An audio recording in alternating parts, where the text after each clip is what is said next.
It's the Growing for Market podcast. In Argus, the price is known, the ratio is right above the register, and you just know if something costs, $5, you know exactly how much is going to the farm, and you know the remainder is going to this mission-directed business that's trying to improve the food system. And it's 70-30. That turns out to be a sustainable split for the store that we can pay staff, we can have good refrigeration, we'll be here. And 70 cents to the farm is also a very attractive amount.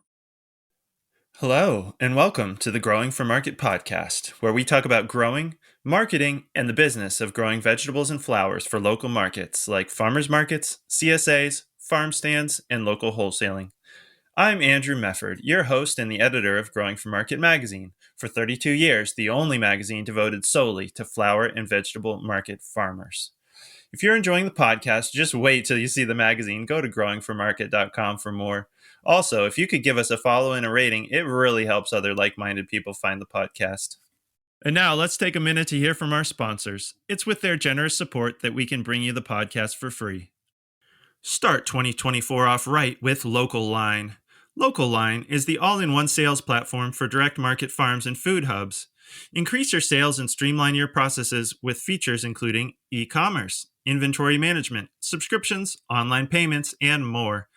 Trusted by thousands of farmers across North America, Local Line is the platform you need to take your farm to the next level. Subscriptions start as low as $39 per month. Try Local Line today and receive a free premium feature for 1 year and receive 15% off Local Line's marketing services using the coupon code GROWINGFORMARKET. That coupon code is GROWING, the number 4, market, Growing for Market, all one word, for 15% off Local Line's marketing services and one free premium feature for a year at Local Line. Every fall on our farm, we order a couple sling bags of Fort V potting soil from Vermont Compost.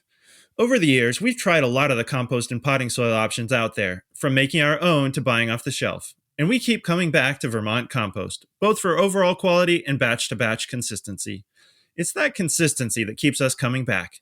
There are so many variables that affect how good your seedlings are. We know Vermont Compost will give our plants the best possible foundation, so we can stick to worrying about all the other stuff and not the potting soil. With Vermont Compost Company's pre-buy program, you can receive 15% off on orders placed, paid for, and shipped by December 21st. Listeners of the Growing for Market podcast will receive an additional 5%, bringing the total discount to 20%.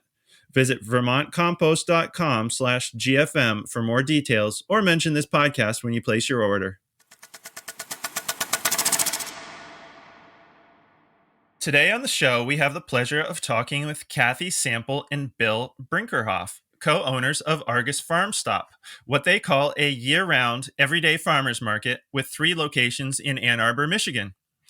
From checking them out online, I don't know that I've ever seen a market exactly like this. It's a local food grocery store stocked with products from over 200 farms and producers, where farmers own the produce, set the prices, and keep 70% of the sale.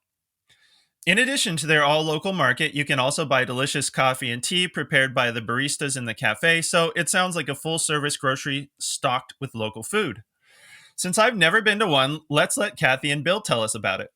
But first, I want to say, what a cool idea. I love this idea of local food consignment because I feel like for farmers selling to grocery stores, it can be very mixed.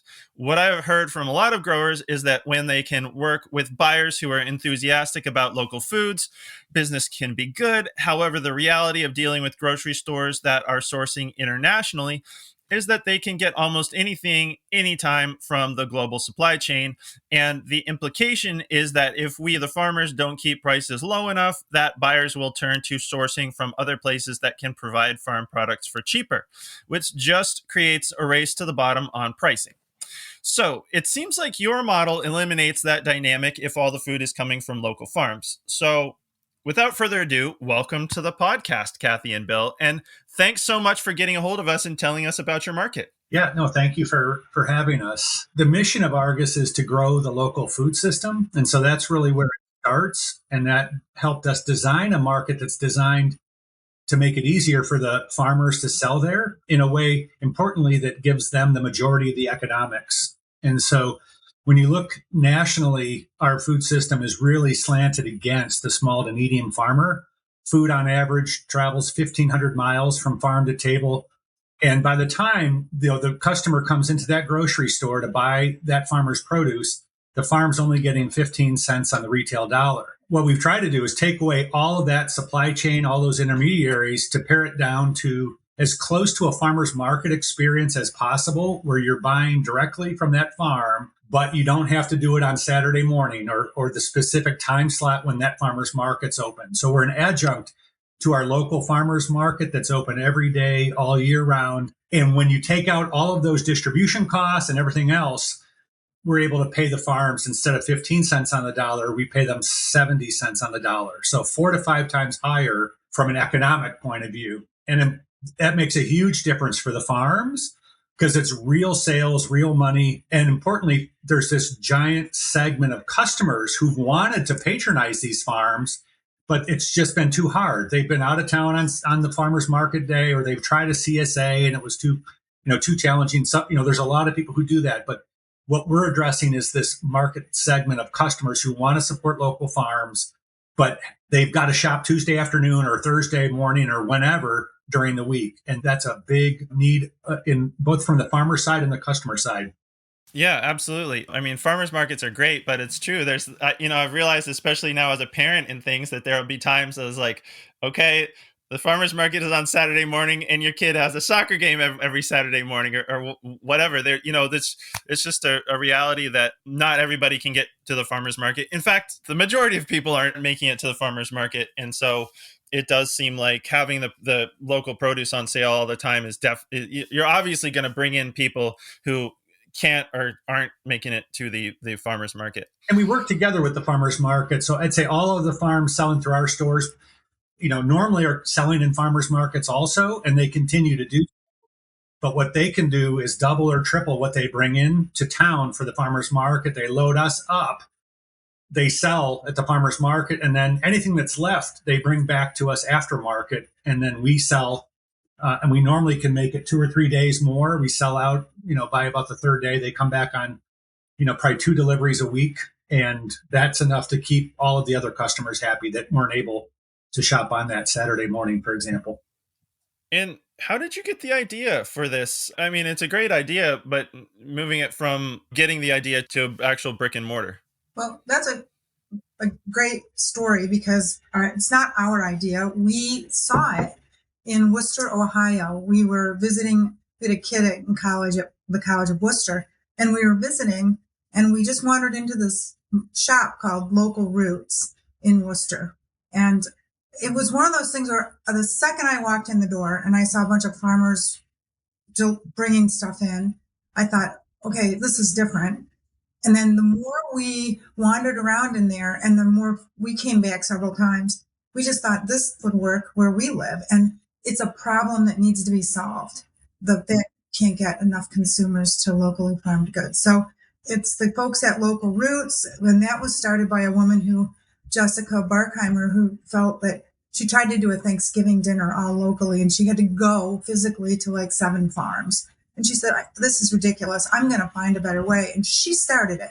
And now it's a thriving entity in the town of Worcester, and we communicate with them. But we give them credit. It was their idea. We just took it to Amber and we adapted it. They're a farmer-owned co-op, meaning a bunch of farmers got together and put in money to start this co-op. We are a for-profit, low-profit entity, but we're an L3C, which is a low-profit, limited liability company. So we wanted to apply regular business practices and not have an outreach for funding. But that we just wanted to show that you could do it. So we started it basically seeing, will this work in Ann Arbor? And it's worked fine from the very beginning. Well, it sounds like it because you've got 3 stores, 3 farm stops now. Is that right? I mean, I assume you started with one, and when that one took off, is that correct? You just kept adding stores? Yeah, just to be really simple about it, we started one, which was a market with a coffee offering.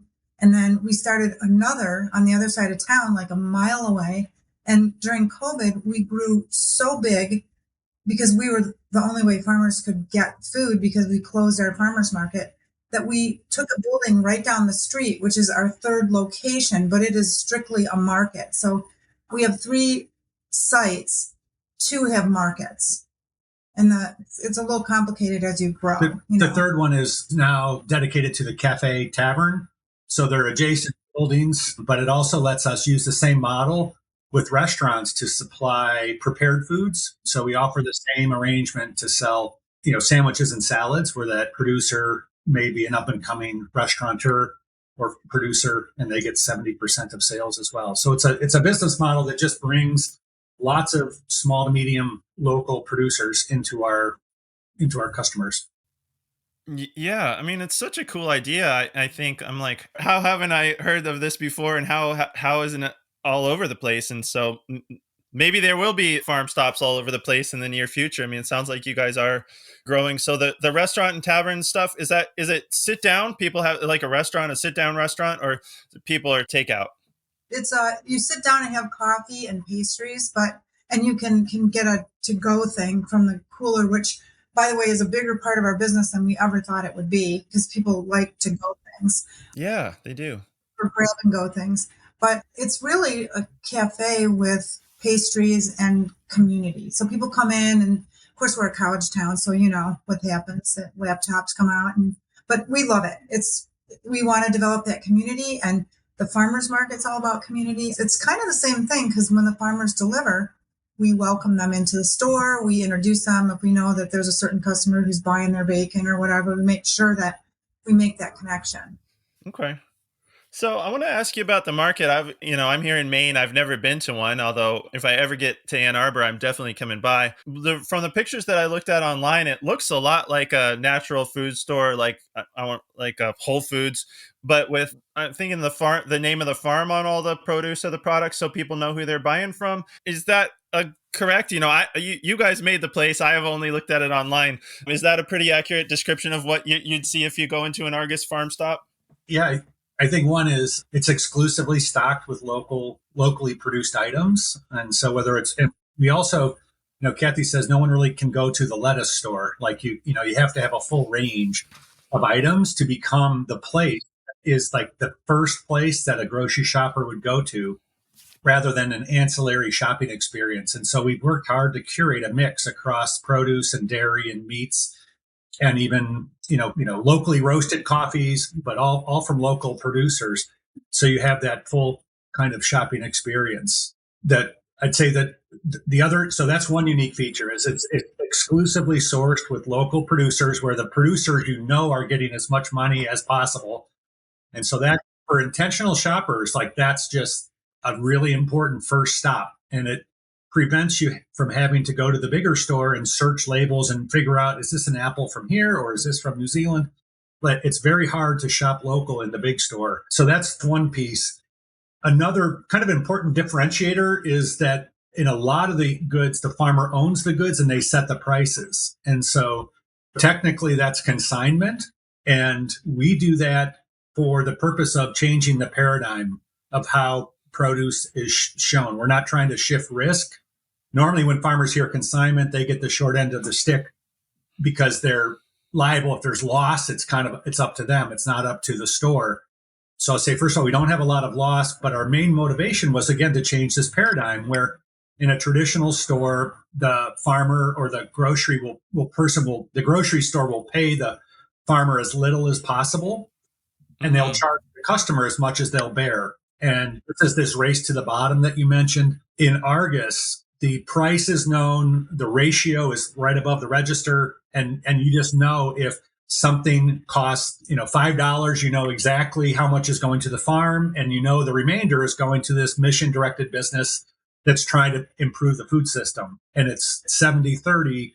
That turns out to be a sustainable split for the store that we can pay staff, we can have good refrigeration, we'll be here. And 70 cents to the farm is also a very attractive amount. So the little trick, though, as a customer coming in, is that you will see that we try to have 2 or 3 different producers for any one item, so that the customer will have choices, whether it's apples or pork chops or carrots. It won't just be one farm's carrots. It will be probably 3 farms' carrots. None of them would be large farm conventionally grown. They'll all be small farm, either certified organic or organic inputs. But one farm may leave the tops on, one farm may be purple carrots, one farm may be bunched, and they may have different price points. And the point of sale system, when the customer brings those carrots to the register to pay, the point of sale system sorts out and keeps track of which farmers' carrots were just purchased. And we pay the farms then twice per month. So I'd say in a big store, you wouldn't care whose carrots they are. You just bring them up to the register and nobody cares whose carrots they are. But we do.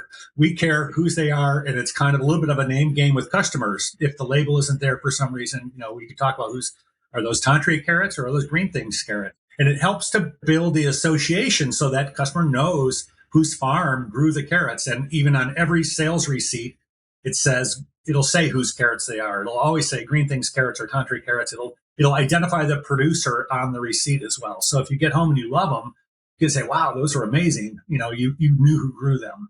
So it's not the most efficient, way that most grocery professionals would run a store, but it's the way we run, and it's worked really well. And I will say it works for the farmer too, because every 2 weeks they get a beautiful report that one of our super talented staff nerds has developed. I'm sure he wouldn't appreciate that, but I might have developed that. Oh, or this nerd. But the report shows them exactly what was purchased, in what quantity, what price. And it allows them to understand at the end of the year when we go through with all of our farmers, which we do, we sit down, what was selling, what didn't sell, why. We have these conversations about what's working. So these reports also allow the farmers to go to a bank and say, "This is how much I'm getting every month from Argus."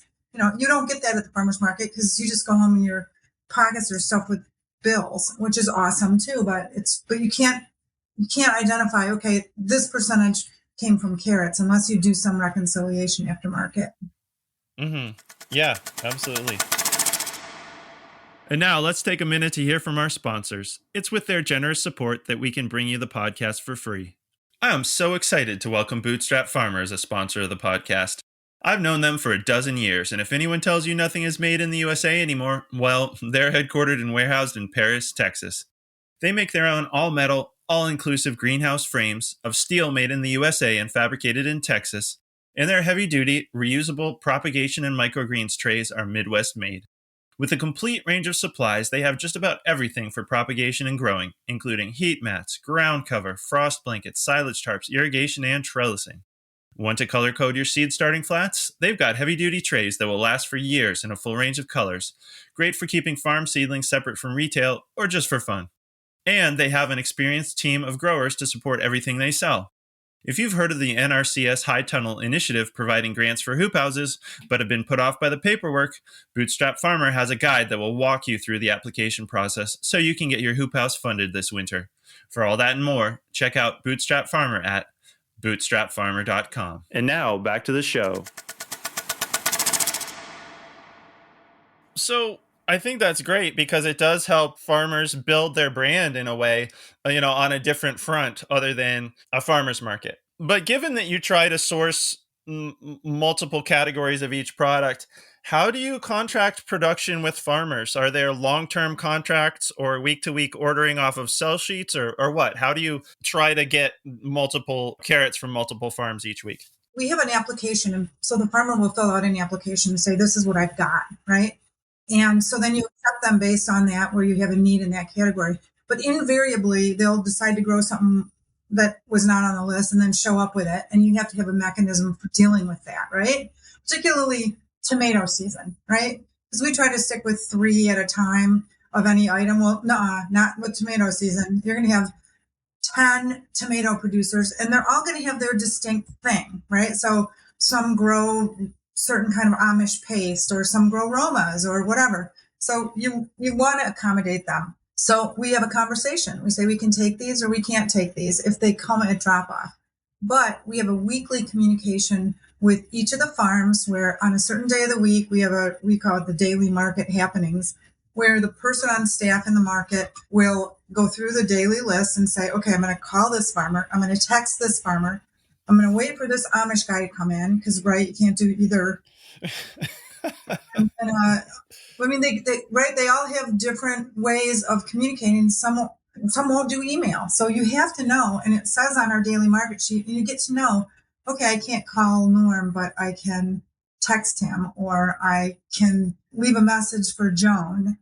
You just know these things after a while, and our staff knows our farmers, so which is really good because it means we can do something really quick. If somebody comes in and says, I need a ham, and we don't happen to have a ham in inventory, we can just call Joan and say, hey, can you bring a ham when you come later today? It's quite a bit different from a normal store where in the big store they kind of order off one list and it all comes and it's pretty limited, like what they can order. It's very easy and it just comes on a big truck. And on our side, there's no big trucks. We have 100 farms that sell through the store that deliver, each week. They all come in pickup trucks or vans, and they all walk. Subarus. They all carry their goods through the door. There's no pallets, and it's really like they're celebrities when they come in. They again in their normal experience, they have to come to the receiving area only during certain hours, and they're not allowed in the store to go see their goods. But in our store, they're like celebrities, and they always get free coffee, free coffee drinks when they're in. They can stay, they can hang out for half an hour, they can hang out for 5 minutes, whatever works for them. But importantly, then they can go back and farm. So they get the social interaction. They get to explain to our staff the cool thing that they included in the order that they want us to know about or to add to our point system or change a price on something. So they can transact business a little bit. They can have coffee with customers and then they can go back and farm. And it's a very energizing thing. They come every day of the week from morning till night, depending on whatever's best for the farmer. It's not what's best for us. The mission is the farmers are busy, and how do you make it easier for them to deliver their goods? And so it's nice because, we end up being the stop they really love on their delivery route because they get to hang out, have a coffee, and then meet a few customers. Yeah, it sounds like you're probably the best delivery of the day for farmers. We try. What do you do about produce that rots or doesn't get sold through other forms of shrinkage? So first of all, so there's not very much. Again, Okay. the industrial system, it loses like more than a third of food is lost from the time it's harvested and never makes it onto the kitchen table. At our, because the farms are delivering twice a week, for example, lettuce lasts for 14 or 15 days after harvest with good care. In the 1,500 miles later, you're using up a lot of that for the logistics in a normal system. I just contrast something that was picked yesterday and delivered today is going to last, for another 12 days. And we have customers continually come in and say, I went out of town for 4 days. I came back and the produce was still great. What's going on? And we just say that's the difference of buying with a very short supply chain. But nonetheless, we do the preening. Part of our job is to make sure the produce looks awesome. So we cull things that are not perfect. And we either, if it's not really great, we compost it. And we've been using residential compost containers. It's not a large amount. Or if it's still great food, but maybe not as good as the next delivery that came in, like corn in peak corn season, there might be a case or two of corn left over from Saturday. Now they're here Wednesday. They've got 7 cases more. We have an organization in town that makes food available for low income people called food gatherers, and they stop by our stores twice a week and just pick up. We have a section of our cooler that's food gatherer section. And so we have 2 streams, but in total, economically, it's not an issue for the farms. It turns out not to be a large amount that economically makes a difference to the farms. It's more a matter of, how do you make the best use of either any food that's not perfect? Well, and one distinction is that we hire staff who care about what we're doing. So our staff knows what they're doing. They care about food. They understand why we're here. They understand that supply chain that we're trying to fix. And they know that the farmers planted, weeded, fertilized, watered, harvested, did all the hard work for this product. So they're going to make sure that if we can sell it, we do. So we will do cool things like, offer apples by the bushel if we have a ton of apples for applesauce, or if you have green bean season, don't even get me started about green beans. You just we call it the bean palooza because You just try to sell as many beans as you can. And so you just make these huge displays. And applying good commercial merchandising skills makes a big difference. Some of which is taught by our farmers. Like, well, we have one farmer, Mary from Wolf Orchards, and she teaches our staff how to pint cherry tomatoes to make them just fly off the shelf. So she'll come in and she sees a new staffer who's not doing it the way she would do it. She'll spend the time to say, oh no, here's how you checkerboard the yellow and the red and the yellow and the red. And it makes a big difference. And staff want to know this stuff because it moves more produce. Makes sense. When did you start the first farm stop? How long have you guys been in this business? 2014 was we opened in August of 2014, intentionally in the peak of the harvest season, so that when first customers came in, our store would be looking awesome. That makes a lot of sense. Okay, so you've been almost 10 years in business, over 9. So that's great.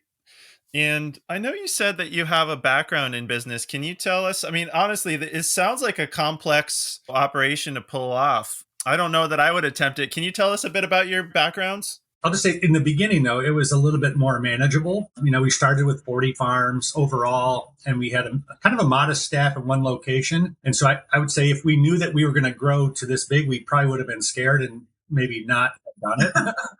But it's one of those, it just kind of enough change each year and worked well enough that it grew to this. But I would just say that as a business model, a single store in a town, in any town that has a farmer's market, can be feasible, and it's not overly crazy. And that's what we talk about in some of the classes that we have, is how do you do it? But yeah, we both Kathy and I met in business school, and then we had careers that took us away from Ann Arbor, took us away from town, like away from our kids when, we were raising them. And we, at a chapter in our lives, we decided we should try to do something more local and work together on a project, kind of like, you're mentioning with your wife.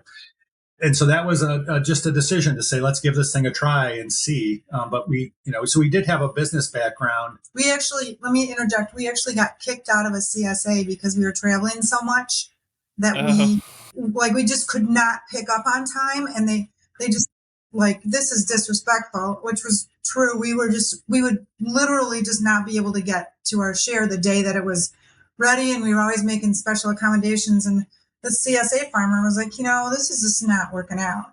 And that's when you realize that your lifestyle is maybe not what you want it to be. But it also punctuated the problem of people who are working with busy schedules and soccer schedules and all that stuff, getting to a market or even getting to pick up their CSA.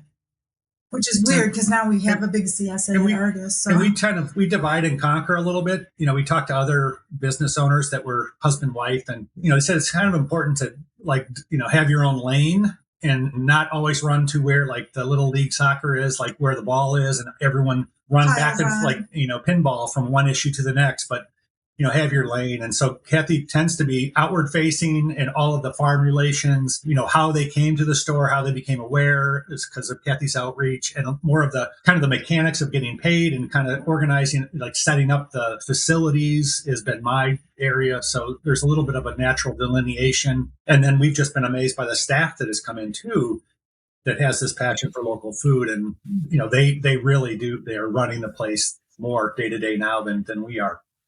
Yeah. Well, as somebody who's coached youth soccer, I appreciate the youth soccer analogy.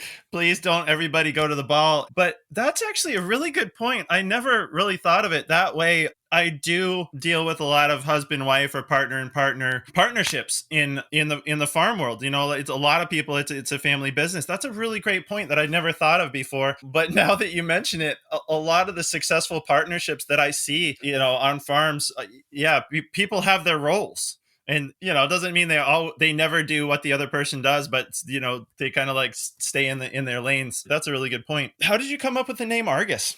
So Argus was a camera company in the 60s in Ann Arbor that was producing a lot of high quality cameras.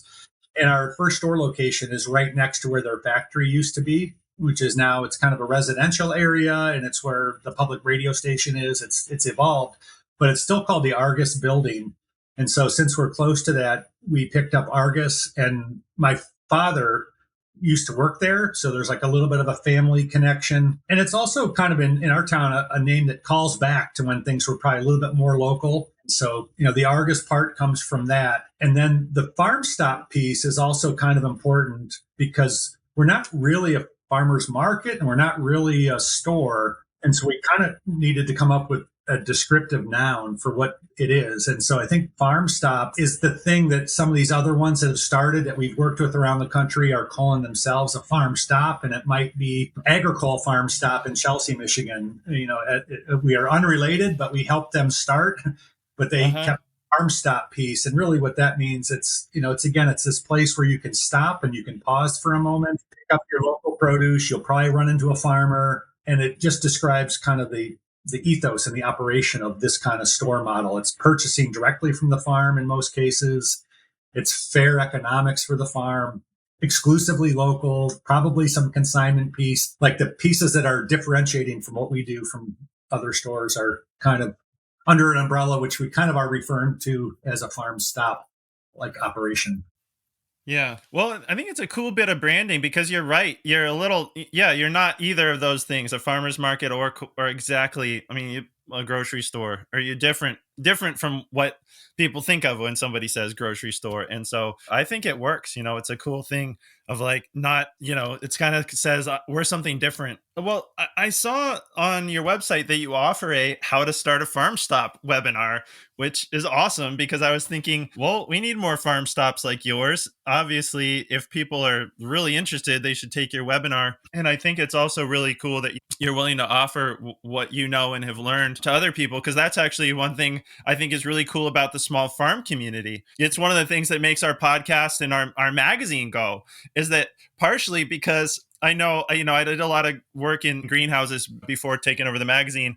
And in the really big greenhouses, they tend to play everything very close to the vest, right? Because, you get these 20, 40, 50 acre greenhouses and even bigger greenhouse complexes that are really competing internationally. You get these huge greenhouses in the United States who are also in competition with greenhouses in Canada, who are also in competition with greenhouses in Mexico. They tend to be very stingy about details because they're in competition with everybody in the world and they don't want to give their competition the secrets. Whereas looking through your website, I thought that was just so cool that you are offering, if people are really interested, to basically tell people how to set one of these things up. And I imagine it's the same kind of thing. You're like, well, we've got our business, but you're not, I assume, you're not trying to start a coast to coast Argus farm stop, which, it's a great idea. I'm not like really replicating it wouldn't be the worst thing, but I think it's really cool that you're willing to offer what you've learned from starting your own to other people.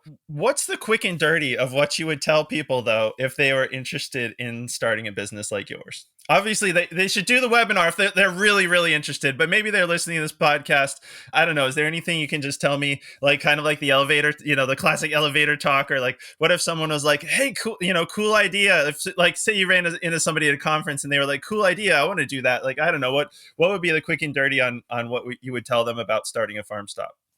Sure. To the kind of what we're doing and why we're explaining all this, why we tell the story is just we're trying to return the favor that Kathy described from Local Roots, where they helped us. They let us shadow in the store. They shared all their systems. And so what we don't have ambition to do, some giant operation, but we have a definite passion that this model can work in any town that has a farmer's market. If you have a farmer's market in your town, it means you've got the supply of farmers that would love to double or triple their sales with very little extra work. And you have customers in that town, like we really underestimated. We thought for everyone who made it to a farmer's market, there might be 3 or 4 who missed the farmer's market that day. And it's more like 20 or 30.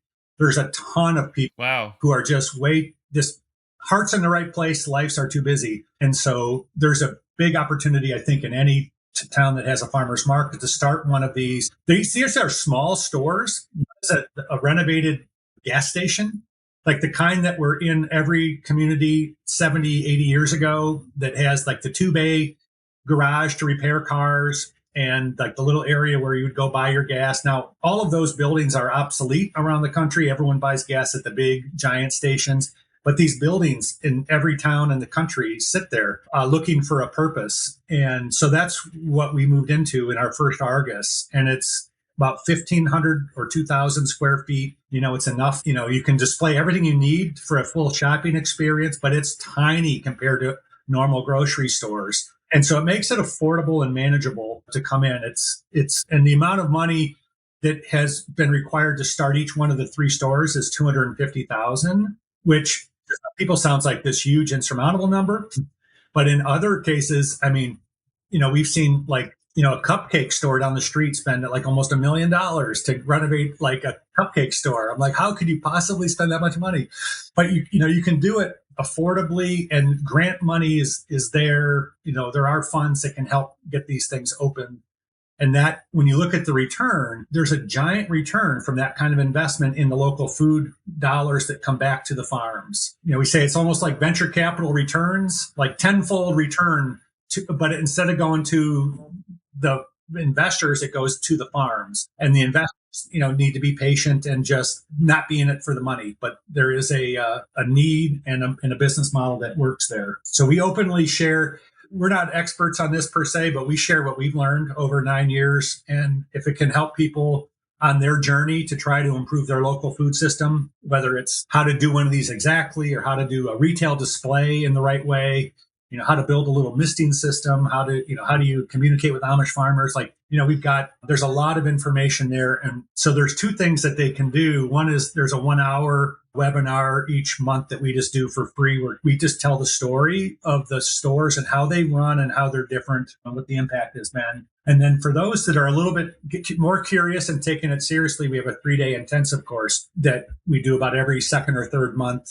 And that lets people hear from each one of our managers, when you pay the farms, how do you do it? So the person who handles all of our payouts explains how it works. And, when you talk, do displays, how do you do it? So that one is, so we have two different channels. And then we have a new thing coming March, a Farm Stop conference. So the first one, March 1st through 3rd, because there's been this interest that's aimed at aspiring and existing farm stops that'll be in Ann Arbor. And so if there's interest to kind of participate in kind of 2.5 days of more in-depth information on farm stops, that'll go up on our website probably the first week in December with the details of registration and the agenda.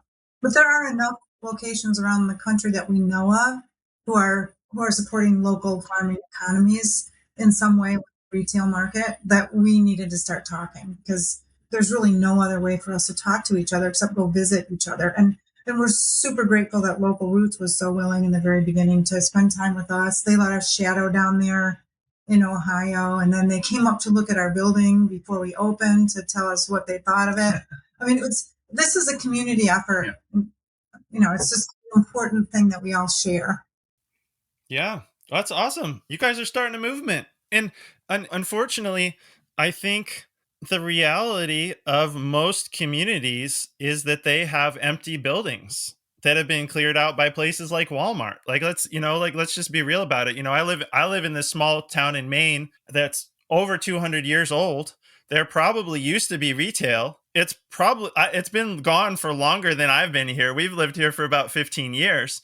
So we probably can't blame Walmart in my little town, but really places like Walmart that want to be the everything store, they've put tons of mom and pop businesses out of business. And so the reality of it is there probably, like you were saying, gas stations, all kinds of buildings that used to do small retail that have just, gone over to Walmart or whatever the big box in any community is.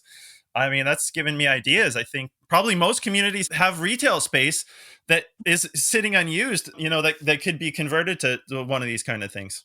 It really is. So one store is kind of that old service station. A second one was a grocery store from the 30s to the 60s. And then it became a pet store and then a bike store.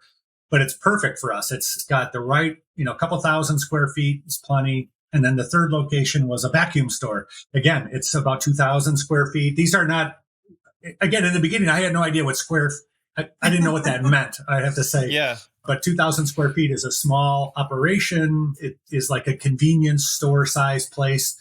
And you need enough room for a walk-in cooler behind and a walk-in freezer. You need a little bit of infrastructure behind but it is something that is kind of available in this size. As everything went to super size, these buildings are the perfect ones. And we do a lot of sales out of these small stores, enough that, the economics work well when you start to pencil it out. You just want it to be smaller because it looks completely full all the time, sometimes overly full, but rather have that than not looking overly full.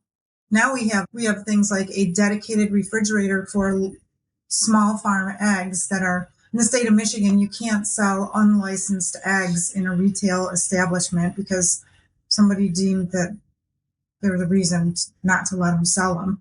And so we've got an agreement with our Department of Agriculture and our Extension Office on a way to do that. So we have a separate refrigerator just for small farm eggs. And I can tell you, a lot of our customers would never go to the licensed eggs, even though they're small farms as well, but they want eggs that haven't been washed, for instance. And so we're totally fine with that. We want to encourage it. So we lean forward into the opportunities as opposed to shying away from trying to figure out if it can work.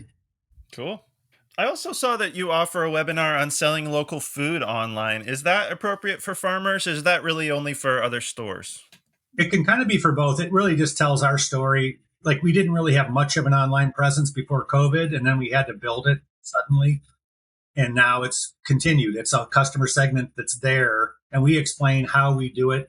And so it could be applicable for farmers as well as people that want to add an online option to a store. Let's say right now we have two different tracks there that we talk about. One is the online purchasing of anything that's in the store. That's kind of the way we ran during COVID, and that's still there. But what's become like, people after COVID want to come back and shop. They want to, especially for produce and especially where you might run into the farmer.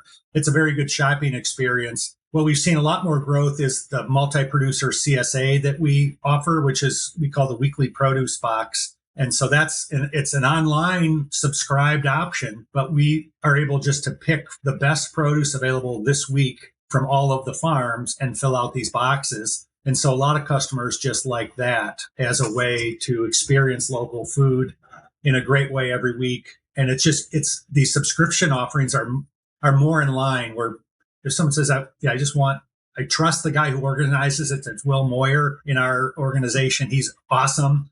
And he picks great things. And it's a $30 box every week that's full of produce. And so we explain, how do you do an online store? And then how do you do an online kind of a weekly produce box? And so it could be applicable to people interested in doing either. There's intricacies of, the platforms that we use. So we use Local Line from Canada, which are awesome for the online store. And we've used Shopify for the subscription service, just so it's easy for customers to take a week off. And, I'm gone in August. So, you don't have to make a call or anything. You just click, and you won't get the box that week. It makes it easy for the customer.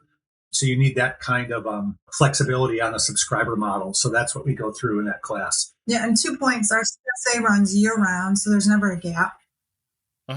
So we do a special Thanksgiving box, so that is full of the Thanksgiving things. But it's, we started out at COVID and thinking there was a need, and for us it's grown to 350 boxes a week, which is pretty big. We've in enough infrastructure that we could grow it. We offer our boxes through the university now. They have a Michigan Healthy campaign. So we're growing it because it's just the best way for a farmer to sell 350 heads of cabbage and we can put all the cool stuff, like pawpaws or whatever happens to be super seasonal that is a little more special. Yeah. Well, I'm glad you brought up the CSA box, because I wanted to ask you about it. I know our farm participated in a multi-farm CSA for a while, which was actually great for us because we were too busy to write the newsletter every week. And also we didn't grow the full soup to nuts of everything. And it relieved us from that pressure of feeling like, oh my gosh, we've got to grow everything, which, obviously CSA farms do a great job of doing that. And that's just not where we were at. So it allowed us to kind of specialize in the things that we felt we were really good at, sell, say, like tomatoes and cucumbers to the multi-farm CSA, and not feel like we had to do every single thing. So it sounds like it's your produce buyer who knows what's good and what's seasonal, planning it out is on a week-to-week basis or something like that, just thinking like, I know, yeah, we're gonna have lots of green beans next week or whatever, make sure that goes in the box. And so in that way people get sort of like, I'm thinking it's the best of what's at the Argus farm stop is goes into that CSA box, and maybe simplifies if people are just like, I just want a box of whatever's the best, you give it to them. Yeah, and I mean, it'll always have lettuce in it, right? Because everybody needs a lettuce every week. It's designed for a 4-person family who they'll definitely go through it. But if you're a single person and you eat a lot of produce, particularly if you're plant-based, you're going to go through that box. It's designed so that Will can communicate with the farmers. And actually, he can, if it's a big week for the box, he can take multiple farms. Let's say that you need kohlrabi, and Green Things Farm only has 150 kohlrabi, but somebody else might have other kohlrabi. So he is the mastermind. It's like a Tetris game, and he puts it all together every week, and the box is different every week.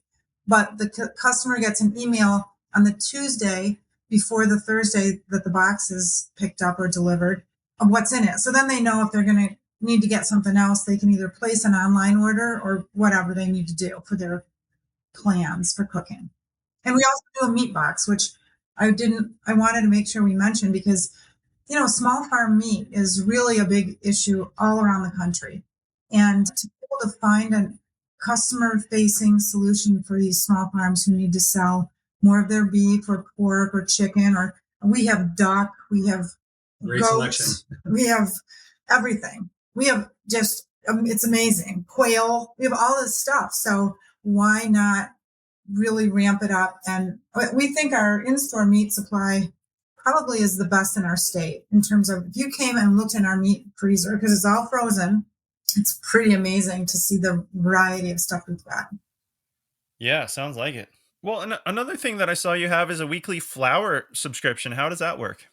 We have a staffer who said, I think if we can sell this many produce boxes, I bet we can help all these new flower farmers, because, that's a big thing right now is getting flowers, right?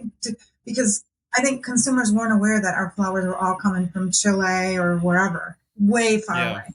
So we have amazing supply. So Rosie said, I can do this. And now we do, this week is our last week. Okay. So it's mid-October, but this will be the 26th week of flowers for this season. So they've been able to put together 26 weeks of flower subscriptions. It's going to look different every week, but the customer knows that. So last month, definitely a couple weeks was gorgeous dahlias, right? So it's what's in season. Tulips were in the beginning, daffodils, whatever, but they've been able to coordinate this through the whole summer. It's been amazing. So 26 weeks of flowers is a lot for Michigan. Pretty impressive. A lot of it was an offshoot of, our mission is to grow the local food system. And a lot of the farms that are growing food also grow flowers. And so, we preferentially would work with farms that had food and also had these great flowers. So it was providing more farm income for food. And then there is this other movement, as Kathy talked about, to make flowers also something that are local as opposed to being imported. Yeah. I mean, I think people are learning more and more, like you said, how incredibly far away. I mean, flown in so much of the let's say the grocery store flowers are. And one trend that we've been seeing is just, I don't know what it is, but it feels like an explosion of just new flower farms. We track it at the magazine because we see these, people signing up for subscriptions with Flower Farm or Flowers or whatever in the name. I mean, it just seems like it's a real trend. So that's awesome that you're helping to support those people who are starting flower farms by helping them sell their flowers. Do you retail flowers too, or is it just the subscription for flowers? No, we retail flowers, and we retail a lot of them. And I mean, we'll have gladiolas when nobody has gladiolas, right? Because the Amish love to grow gladiolas. We have a huge array of flowers. We sell tubers, dahlia tubers in the beginning of the season when we do our starts.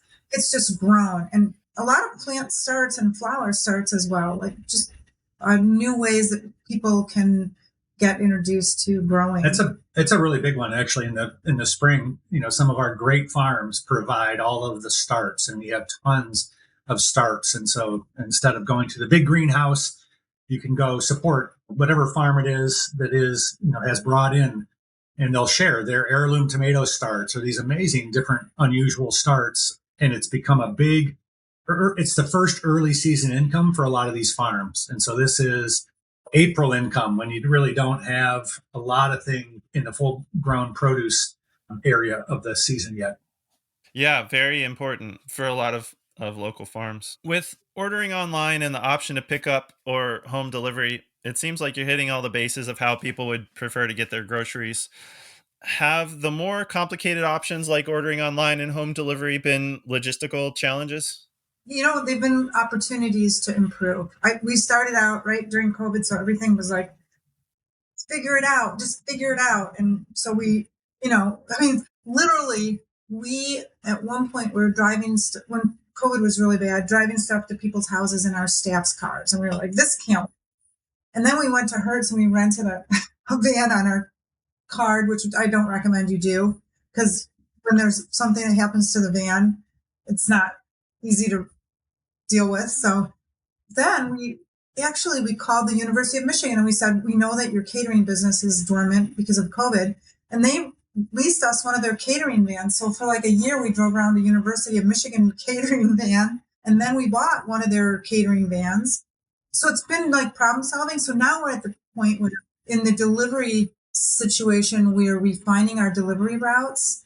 We are only delivering to certain zip codes in our area certain days of the week, as opposed to going to every zip code every day of the week. So, because Bill and I do deliveries sometimes, just because we want to know how it's working, and it's amazing how you can refine that so that you're not going way out of your way every day. You have to apply those learning factors to make your business better. So we've got staff now who love to drive the van, which is it's so funny. Now, I mean, in the beginning, it was nuts because we had a nascent online operation, like 10 orders a month, that would mainly be to some restaurants that wanted to order from our farms. And so 10 orders a month. And then when COVID hit, we went from 10 orders a month to 2,000 orders a month. We had to shut one of our locations and have 2 full-time shifts just picking and packing boxes.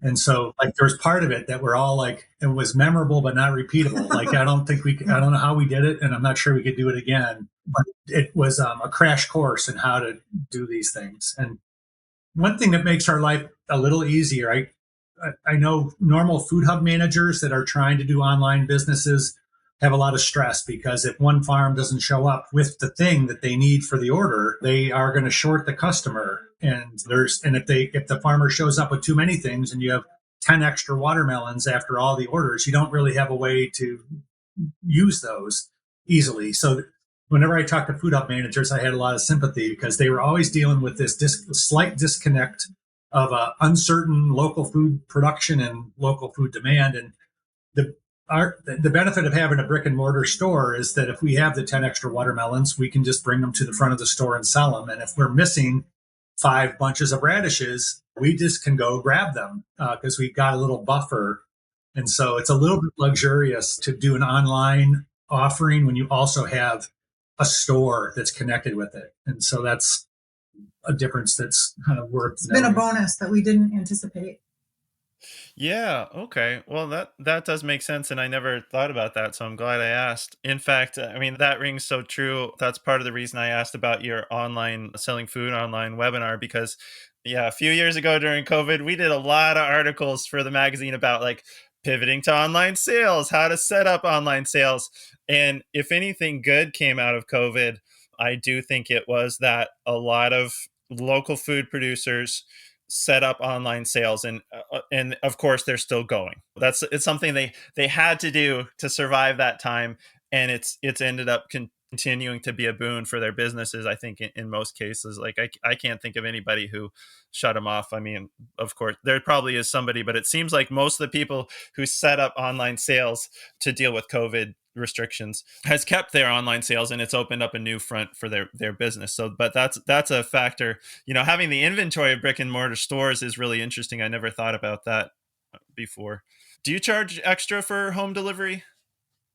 We just charge $5 for delivery, which is, it's enough to cover part of our costs, we're also just trying to make it easy as possible for people to buy local food. So we deliver to anywhere in Ann Arbor or our adjacent city of Ypsilanti. So we have about a 5 zip code delivery range. And now we've shifted that we deliver once per week to each of those zip codes. We used to deliver to any one of them any day. And so we've narrowed that down, and that is, much more efficient, and people are fine, to know Argus comes to my zip code Fridays. I can put an order in for $5. They'll bring it to my door. And the produce box that comes out every week also is it's nice as a customer just to rely on it coming on the one day when it comes, and you can plan your other shopping around it. So made it easier. Cool. All right, that makes sense. I know that farmers set the prices in your farm stop. Do you ever push back on prices and say, I don't know if anyone's going to buy that quarter pound of greens for $15, or do you go ahead and let people stock things at the prices they want and let the market tell them if the price was too high when items go unsold? Yeah, we try to coach them because, okay, farmers don't go to grocery stores the way, right? They just don't keep track of pricing indexes, right? They're just not aware. So we'll coax them. Like, meat prices have gone really high and our farmers have not moved accordingly. At the same time as the meat farmers have experienced dramatic difficulties in getting their meat processed. So we coach them. And also the other farmers will coach them. So, you see one guy in there who's got potatoes and he meets up with the other farmer who's got potatoes, and the higher priced potato guy is like, you're making me look really bad here with your $2 potatoes. Like, you'll see the little kind of conversation. It's kind of like at the farmer's market. It settles out, but we do give them recommendations. And we also have gotten good enough now that we can say, these would sell better if you bunched them, or these would sell better without the tops, because like carrots, some people bring the carrots with the tops because they look so luscious. But when you repeatedly see a customer bring it to the counter, then ask the staffer to go get the clippers and clip off the greens, then that gives us information to give the farmer the feedback that, why don't you leave those greens for your chickens at the farm and just bring us the carrots? So it's a coaching kind of thing. And it's because we care enough.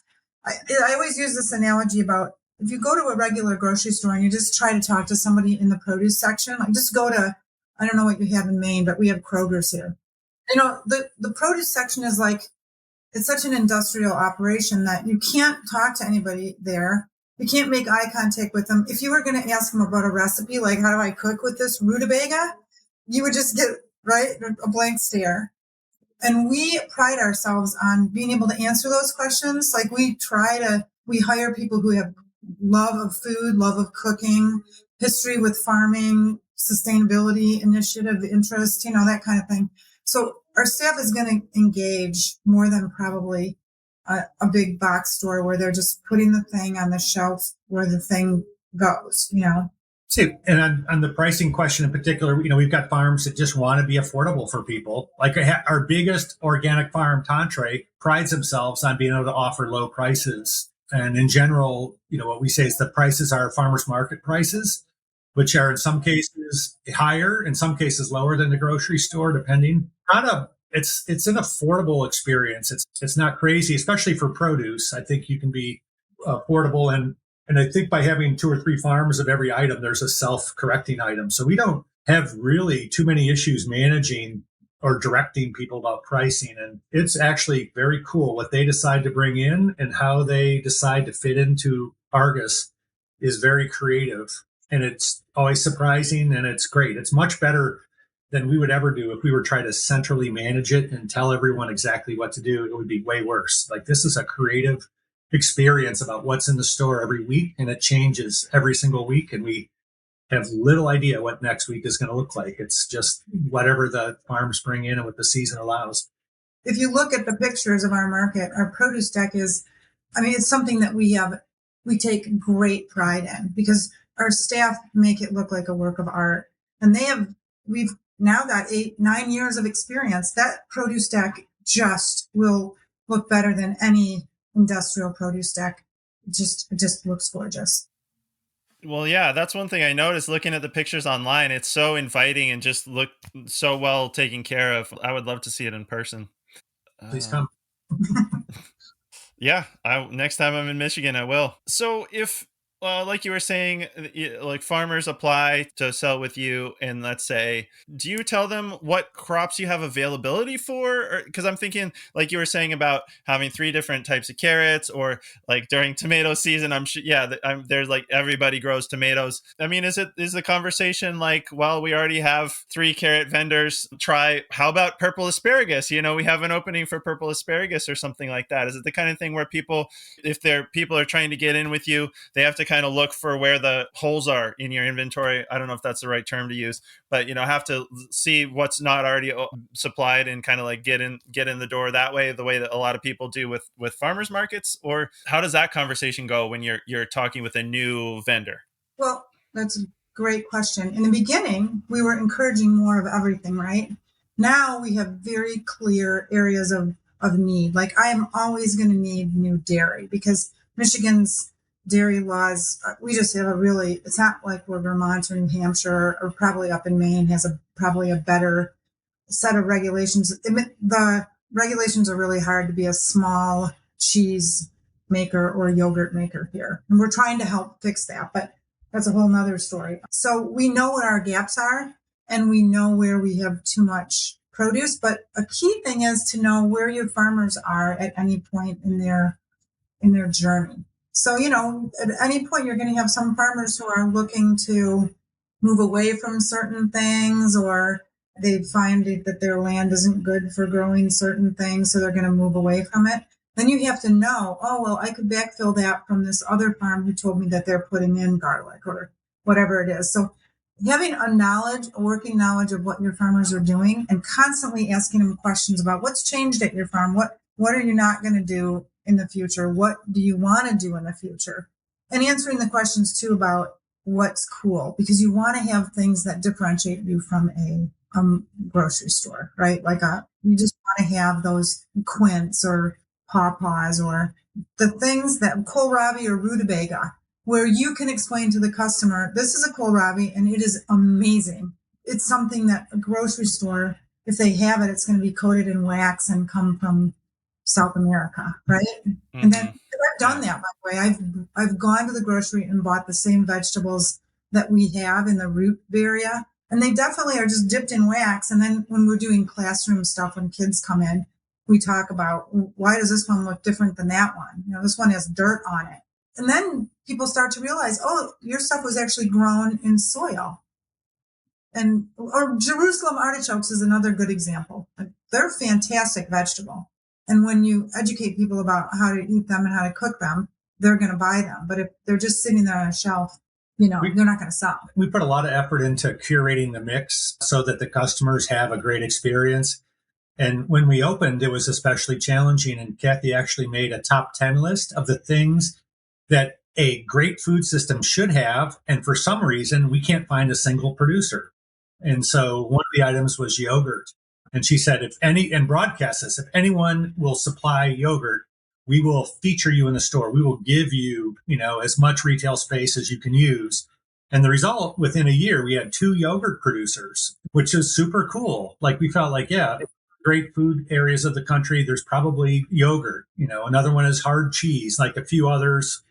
Kathy's been unsuccessful in getting anyone to grow white asparagus. Yeah. That's the holy grail for Kathy, but it's been, but hope springs eternal. I keep asking. The other one has been kind of cool is we're in a position where we can take foraged mushrooms, and that the state of Michigan allows us to sell foraged mushrooms. And we have certified staff that make sure that mushrooms are the right varieties. And we do limit it to morels and hen of the woods and oysters, like some of the well-known, well-tolerated mushrooms, but they grow abundantly in Michigan. And so nowhere else can you go into a grocery store and get like a local forage mushroom. And you have this forager community, they're good at foraging. They're not always good at like selling or want to sell. And so to have a place where customers know, hey, I can go pick up some local morels. And that's actually a great opportunity for education. Like if a guy shows up in the parking lot wearing a camo outfit with a big pickup truck and says, hey, comes in and doesn't really know who to talk to, I'm like, ooh, it's a forager. And then he'll bring his box of stuff into the store. And then all the customers will be like, ooh, what's there? And then you can talk about, oh, these are Hen of the Woods, and these are, and they're called maitake, and this is how you cook them, and they're fantastic. And now that they've seen that interaction, that they feel more comfortable that this is legit. But otherwise, how would your average person know about some of these foraged mushrooms? So we lean in. We really try to be positive and welcoming, and sometimes the situations are pretty funny. When you have that kind of interaction where a customer's very curious about what's happening. Yeah, I can imagine. For those really popular crops, like I'm imagining tomatoes and a lot of people grow carrots or something like that. Do you have you said you try to have three different options for people at all times. Do you have like preferred suppliers that occupy those top three spots? And then let's say you're looking for your second delivery of carrots or heirloom tomatoes or whatever every week, and your first top three suppliers are out. Is it like you have fourth, fifth, and sixth choice suppliers that then so you can always go to and be like, hey, you're never going to be out of heirloom tomatoes, or you go to your fourth choice supplier on carrots. So that way you always got three versions of carrots on your shelf. I'm just like trying to think about the logistics of keeping everything stocked. I mean, is that what you guys do? Is something like that? That's what we do. And in the beginning, we tried to do that all ourselves, in addition to running a store. And what we found was to have a dedicated person who's kind of responsible for produce in particular at each location is super important. And that's the game they play all week. And like, especially if there's like a bad weather snap, our normal like lettuce production is kind of like the more perishable things are threatened. That's where we go deep and we say, hey, we would love to supply your lettuce to the store for the next month. Can you bring in deliveries? What do you got? And then Kathy, she'll go through a list, 4, 5, 6, 7, 8, 9 until we get what's needed. We've also had a Michigan wholesaler that is a little further away from us, but they use Michigan farms. And so far we've been able, when we do run out of like parsnips or something, we can put an order in there. It's not consignment, it's wholesale, but it is local.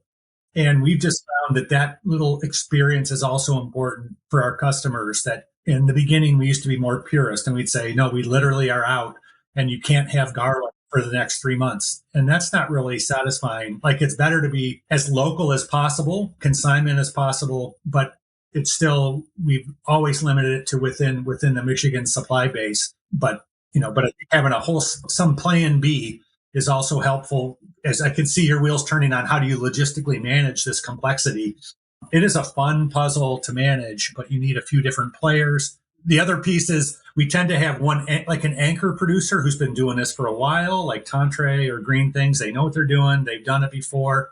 And if you have like a new producer coming in, that's great. We can bring them in, but normally pair them in the same category with somebody who's big and reliable. And especially like in baked goods. So we supply local bakery items, and baking is notoriously difficult to do every day, all year for a small baker. So we do have an anchor baker who supplies every day. They bake overnight for us. They have keys to the store. They bring in bread and pastries in the morning. When our staff arrives, it's already there.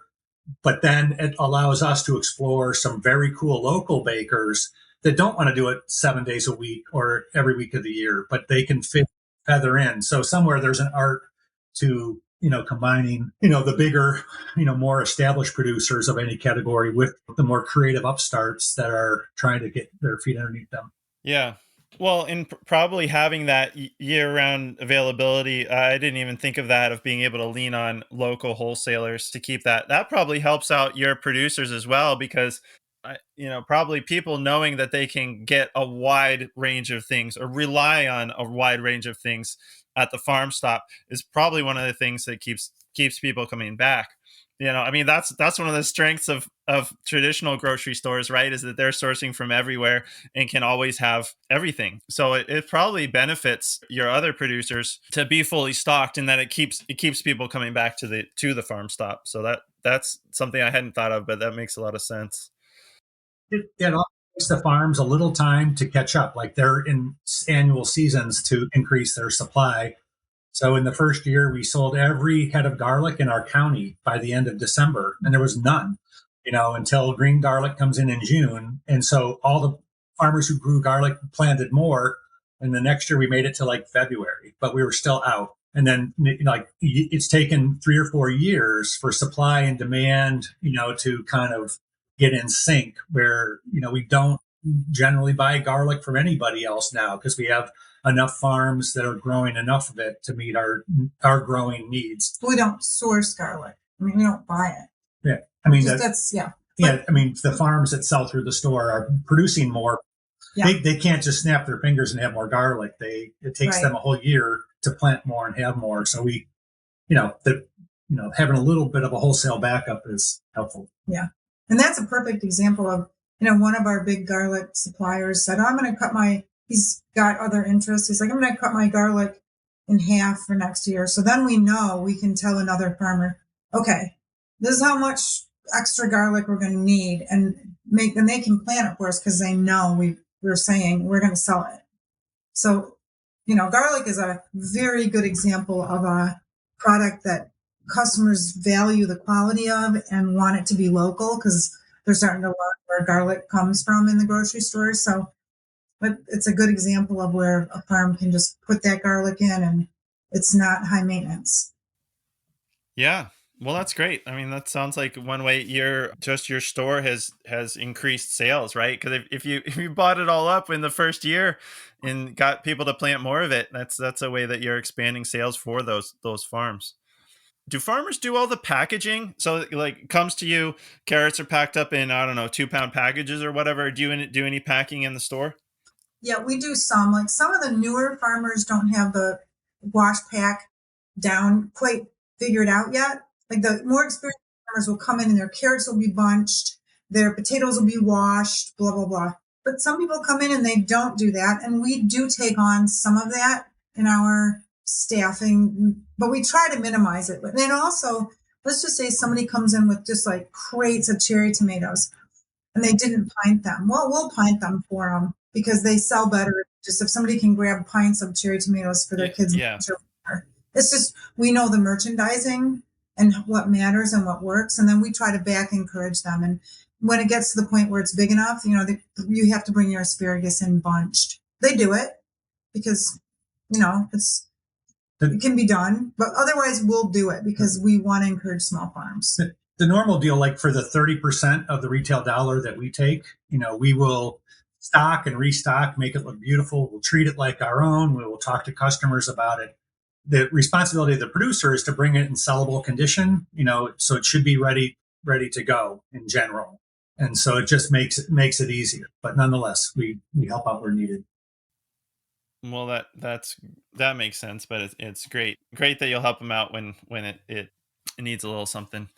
Well, it sounds like things are going pretty well. If you've gone from 1 to 3 stores over the course of almost a decade, have there been any setbacks or difficulties that you either just didn't anticipate or things that were more difficult than you anticipated in getting the business going?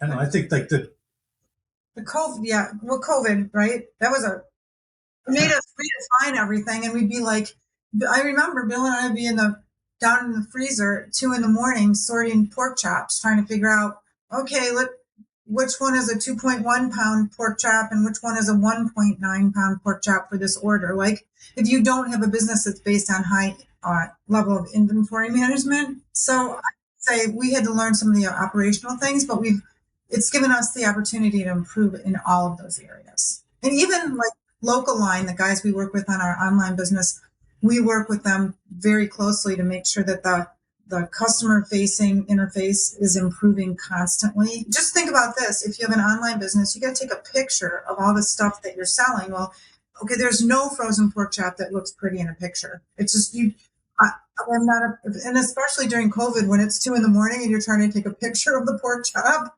it's not going to come out like a professional thing.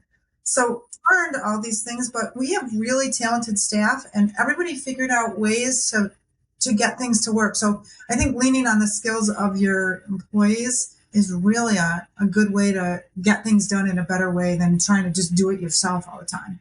Like the 2 areas that are super important and that are always challenges and always the thing that we keep in the front of our minds. One of them is keeping the mutual trust with our farms because they have to trust that we are taking care of their produce, we're selling it correctly, and we also need to trust them that they're actually going to come. When they say they're going to come, they're going to keep our store full. And having, good reporting with them, good communications with them. We've had to change our percentage. When we started, we were paying 80% to the farms, and we found that it was too hard to survive. So we moved 75, 25, and then 70 is where we've been since. And at each one of those big changes, it was super important to dialogue with the farms. We're open finance. We share our books. This is what's happening. There's a risk if we don't do this. And in every case, 100% of the farms said, yes, make the change, do what you need to do, just stay in business. But I think how farms are treated when they come in and they see their items displayed, it is a mutual trust thing that, has always been one of our biggest things. And a second area that's super important is just having a people and staff culture in the stores that is healthy. And how do you, we now have over 60 staff. We started with 12. And, how do you manage that? And how do you keep all these pieces working together in a way that's healthy? And so we do things like at the end of each shift, have a little huddle. And you can just, before you leave, you can say, what did you like best? What do you want to do better next time? Or what do you appreciate about the people that you worked with today? Like we really lean into making positive, direct communication. Yeah. And it's really borrowed a lot from a local business in town called Zingerman's. They have a great culture training set up. And so I just say mutual trust with the farms, and then, culture among our organization are just two things that every week, every month, there's opportunities to do it well or to mess it up. And we've done lots of both. And so that's the one that we keep in a forefront, and anything that comes up in either one of those areas instantly comes to kind of the top of the radar scope for us as something that's important. Andrew, do you have Amish farmers up your way? Yeah, we do. So that's a good example of the trust part of it. When we, since we're consignment, the farmers own the goods. And so when we first started talking to Amish, they immediately were like, okay, we love this idea, but we can't sell our stuff on Sundays. So on Sundays, we cover up all the Amish stuff. You can't sell it. And that's extra work for the staff, but then it reinforced staff and the customer that we are honoring the community, and we could, I suppose you could do a workaround and try to buy all their stuff on Saturday night and then we own it and not unbuy it on Monday. I don't know, but we try to do what the farmer wants of us. And it's generally when it's part of their custom or their belief system, you just go with it. And it expands all of us to know, what other people are believing in. Yeah. Yeah. But that's a merchandising thing, because you get some customers and they see that something's covered up, and then that's the thing they want, Of course, they probably want it even more if they can't have it. Can't have those. Nope. Yep.